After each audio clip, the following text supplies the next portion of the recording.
Kembali lagi dalam program e-learning, kita lanjut untuk materi yang tadi.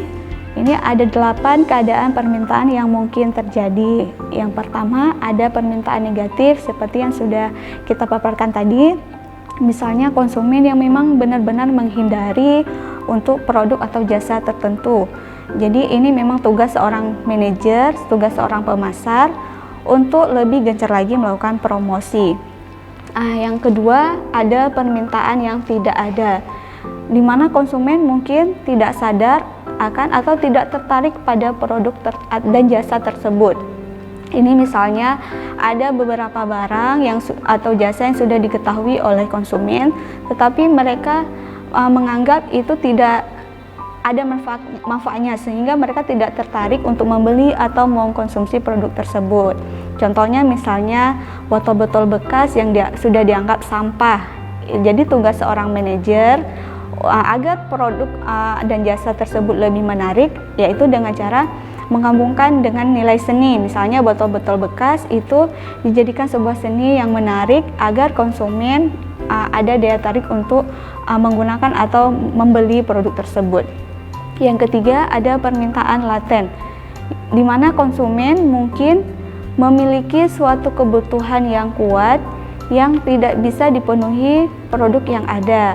Contohnya misalnya konsumen sudah memiliki mobil karena sudah berkeluarga, dia ingin mobil yang lebih nyaman lagi agar untuk keluarganya, misalnya mobil yang lebih besar ya. Misalnya dulu cuma hanya menampung untuk dia sendiri, sekarang dia ingin lebih besar agar cozy dinikmati oleh keluarganya. Jadi tugas seorang manajer dengan cara memodifikasi atau mengembangkan lagi produk-produk yang sudah ada. Yang ketiga ada permintaan yang keempat permintaan yang menurun, di mana konsumen mulai jarang membeli produk dan tidak membeli sama sekali. Ini tugas seorang manajer, yaitu harus bisa melakukan promosi ataupun menstabilkan permintaan, jangan sampai terjadi fluktuasi. Yang kelima ada permintaan tidak teratur, di mana konsumen membeli secara musiman, bulanan, mingguan, harian, atau bahkan dalam hitungan jam. Ini misalnya contohnya untuk hotel ya. Pada saat musim liburan, hotel biasanya penuh oleh customer-customernya. Sedangkan pada saat musim kerja, bukan pada musim liburan, hotel itu menjadi sepi. Jadi tugas manajer bagaimana cara meningkatkan profitnya, yaitu dengan cara pada saat musim liburan meningkatkan harganya, ataupun pada saat musim sepi yaitu memberikan diskon atau promosi untuk hotel tersebut dengan harga yang lebih rendah dibanding pada musim liburan. Kemudian yang keenam ada permintaan penuh, di mana konsumen membeli semua produk yang dilempar ke pasar. Permintaan penuh ini hampir sama dengan permintaan berlimpah, di mana banyak konsumen memang tertarik untuk produk tersebut. Jadi tugas seorang manajer menstabilkan promosi dan menstabilkan permintaan dengan cara mengurangi promosi. Kemudian yang ketujuh ada permintaan berlimpah, di mana konsumen mau membeli lebih banyak daripada produk yang ada. Ini juga tugas seorang manajer mengurangi tingkat promosinya tetap, tetapi mengurangi tingkat promosinya. Misalnya dulu iklan sampai berkali-kali dalam seminggu, baik melalui media televisi ataupun platform media lainnya. Tetapi dengan dikurangi misalnya seminggu 1 kali, itu lebih maksimal untuk mengurangi permintaan yang berlimpah.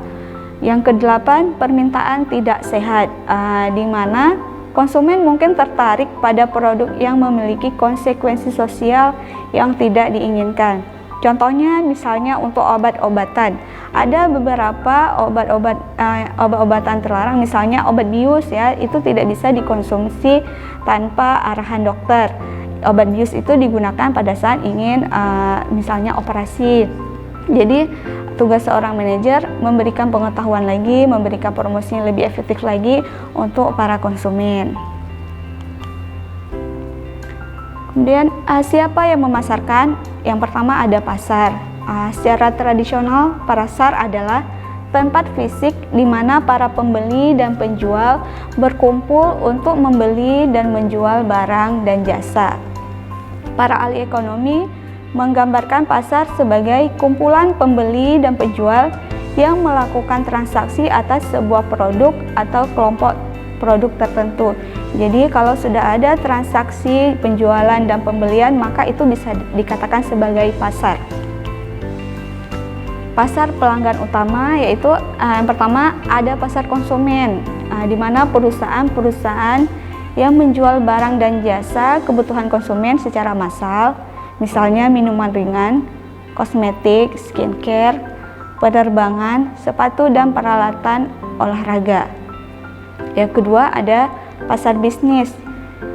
Ini di mana perusahaan yang menjual barang dan jasa untuk bisnis sering menghadapi pembeli profesional yang terlatih dan dibekali informasi yang cukup yang terampil dalam mengevaluasi penawaran kompetitif. Pembeli bisnis membeli barang untuk membuat atau menjual kembali kepada orang lain untuk memperoleh laba. Kemudian ada pasar global, di mana perusahaan-perusahaan yang menjual barang dan jasa di pasar global menghadapi keputusan dan tantangan tambahan. Tugas manajer pasar global itu mereka harus menentukan target marketnya, yaitu negara mana yang harus dimasuki, kemudian bagaimana memasuki masing-masing negara tersebut dengan mengetahui bagaimana budaya di negara tersebut misalnya. Kemudian bagaimana menyesuaikan fitur mereka dengan tiap-tiap negara. Misalnya untuk produk minuman yang sudah memasuki pasar global, misalnya Coca-Cola ada di berbagai dunia, di berbagai macam negara, dan setiap rasanya itu sama, hanya saja iklannya yang berbeda. Kemudian pasar nirlaba dan pemerintah. Perusahaan yang menjual barangnya ke organisasi nirlaba seperti universitas, organisasi amal, dan lembaga pemerintah. Perlu penetapan harga dengan seksama karena pembeli-pembeli ini memiliki daya beli yang terbatas. Jadi setiap universitas itu ada kerjasama antar pemerintah. Konsep dan orientasi pemasaran. Yang pertama ada konsep produksi, di mana salah satu konsep tertua dalam bisnis. Konsep ini menegaskan bahwa konsumen akan memilih produk yang tersedia di mana-mana dan murah. Jadi sebelum memproduksi, seorang manajer harus mampu mengetahui dengan cara mensurvei ke lokasi ataupun wawancara langsung dengan para konsumen apa yang mereka butuhkan dan apa yang diinginkan oleh konsumen. Yang kedua ada konsep produk. Ini di mana bahwa konsumen akan lebih menyukai produk-produk yang menawarkan kualitas, kinerja, atau fitur inovatif terbaik. Jadi tugas seorang manajer dalam konsep produk ini harus menargetkan bahwa produk tersebut untuk menengah ke atas atau menengah ke bawah. Misalnya dengan harga yang tinggi juga kualitas yang lebih tinggi. Ada harga, ada kualitas. Jadi harus disesuaikan. Kemudian siapa yang memasarkan? Yaitu ada tempat pasar, ruang pasar, dan meta market. Tempat pasar bersifat fisik ya, misalnya toko. Ruang pasar bersifat digital seperti berbelanja lewat internet. Mohan Sowny mengemukakan konsep tentang meta market untuk menjelaskan sekelompok produk dan jasa kontemporer yang terkait erat dalam benak konsumen, namun tersebar di berbagai industri. Meta market otomotif misalnya terdiri dari produsen otomotif, dealer mobil baru dan bekas, perusahaan pembiayaan, perusahaan asuransi, mekanik, dealer suku cadang, bengkel servis, majalah otomotif, iklan otomotif di koran, dan situs otomotif di internet. Oke, kita break sebentar dan akan kembali setelah pesan-pesan berikut ini.